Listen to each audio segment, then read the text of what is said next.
இந்த நாளின் வசனமாக எடுத்துக்கொண்ட வேத பகுதி மத்தேயு எழுதின சுவிசேஷம் 6ஆம் அதிகாரம் 34ஆம் வசனம் இப்படியாக சொல்கிறது. ஆகையால் நாளைக்காக கவலைப்படாதிருங்கள், நாளை தினம் தன்னுடையவர்களுக்காக கவலைப்படும், அந்தந்த நாளுக்கு அதனது பாடு போதும்.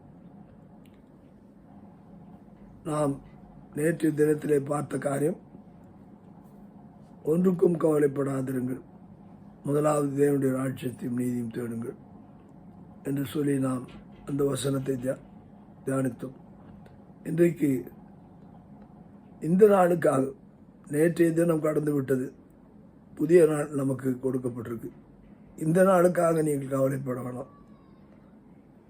நேற்றைய தினம் கடந்து போனது, இன்றைய தினம் புதியதாய் வந்திருக்கு. இன்றைக்கு நீங்கள் எண்ணத்தை உண்போம், எண்ணத்தை குடிப்போம் என்று சொல்லி நீங்கள் கவலைப்பட தேவையில்லை. அதே மாதிரியாக நாளை தினத்தை குறித்தும் நீங்கள் கவலைப்பட தேவையில்லை.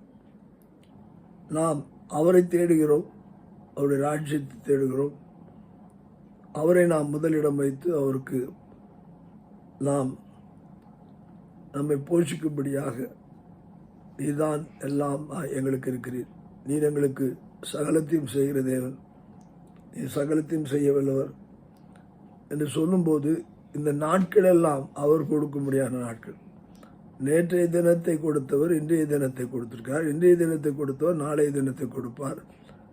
அப்போ ஒவ்வொரு நாளும் அவர் சொல்ல அந்த நாள் பிறக்கிறது.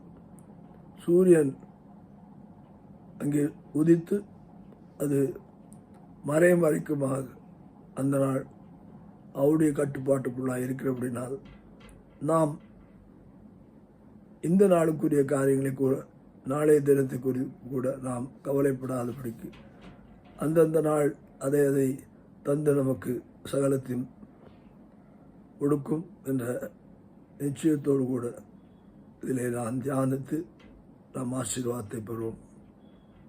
ஆமென்.